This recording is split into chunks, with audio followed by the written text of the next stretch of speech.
আসসালামু আলাইকুম।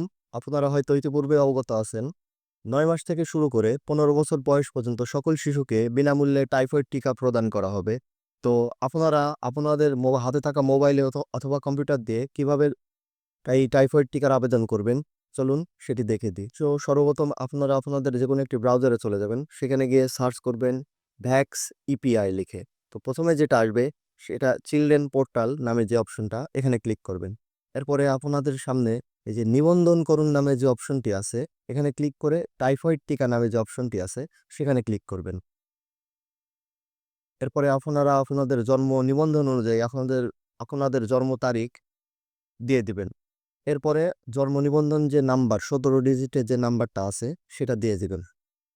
নাম্বারটি দেওয়া শেষে আপনাদের জেন্ডার সিলেক্ট করবেন, নারী না পুরুষ এটা সিলেক্ট করার পরে এই যে ক্যাপচারটা আছে, ক্যাপচার লিখুন যে অপশনটি আছে সেখানে এই ক্যাপচারটি লিখবেন আপনারা। ক্যাপচারটি লেখা শেষে যাচাই করুন নামে যে অপশনটি আছে এখানে ক্লিক করবেন। এখানে ক্লিক করার পরে এখানে আপনার নাম, পিতার নাম, মাতার নাম দেখাবে। এরপরে আপনারা আপনাদের হাতে থাকা মোবাইলের নাম্বারটি দিয়ে দিবেন এখানে। তো আমি আমার নাম্বারটি দিয়ে দিচ্ছি। নাম্বারটি দেওয়া শেষে আপনাদের আপনাদের বিভাগ সিলেক্ট করবেন। বিভাগের পরে জেলা, জেলার পরে থানা, এভাবে আপনাদের প আ যদি এখানে ইউনিয়ন হয়, আপনাদের যদি ইউনিয়ন হয় তো ইউনিয়ন সিলেক্ট করবেন, আর পৌরসভা হলে পৌরসভা সিলেক্ট করার শেষে আপনাদের ওয়ার্ড নাম্বারটি দিয়ে দিবেন। এরপরে সাবমিট নামে যে অপশনটি আছে, এই যে সাবমিট নামে যে অপশনটি আছে এখানে ক্লিক করবেন। এরপরে আপনারা যে নাম্বারটি ব্যবহার করেছেন সে নাম্বারে একটি ৪ সংখ্যার ওটিপি কোড একটি ওটিপি কোড পাঠানো হয়েছে। সে কোডটি এখানে লিখবেন। কোডটি লেখার শেষে সাবমিট নামে যে অপশনটি আছে এখানে ক্লিক করবেন। সার্ভারের সমস্যার কারণে একটু অপেক্ষা করা প্রয়োজন হয়। একটু সময় লাগে হয়তোবা। তো আপনারা অপেক্ষা করবেন, এটা হয়ে যাবে। এই যে দেখুন এখানে আমাদের ড্যাশবোর্ডে নিয়ে চলে এসেছে। একটু অপেক্ষা করার পরে এখানে এই যে টাইফয়েড নিবন্ধন করুন নামে যে অপশনটি আছে টাইফয়েডে এখানে ক্লিক করবেন।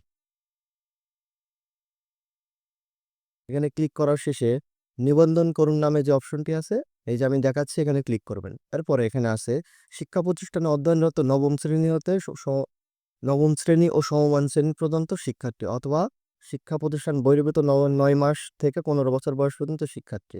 এরপরে আপনারা আপনাদের যে স্কুলের বিভাগটি, আপনি যে স্কুলের কোন বিভাগে আছেন সেগুলো সিলেক্ট করবেন।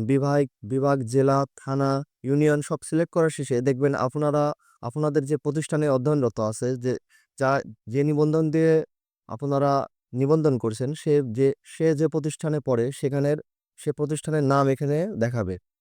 প্রতিষ্ঠানের নাম দেখানো শেষে এখানে যে কোন শ্রেণীতে অধ্যয়নরত এখানে ক্লিক করবেন। যে শ্রেণীতে অধ্যয়নরত সেটা সিলেক্ট করার শেষে আপনারা যে সাবমিট নামে যে অপশনটি আছে এখানে ক্লিক করবেন। একটু অপেক্ষা করুন। এরপরে আপনাদের কাঙ্ক্ষিত পিডিএফটি আপনারা পেয়ে যাবেন। এটি ডাউনলোড করলে আপনাদের কাজ হয়ে যাবে। এরপরে এটি আপনি কালার প্রিন্ট করে আপনাদের স্কুলে যখন টিকা দিবে তখন সেটা দিয়ে আপনারা টিকা নিতে পারবেন। তো সবাই ভালো থাকবেন। আজ এই পর্যন্তই। ধন্যবাদ। আসসালামু আলাইকুম।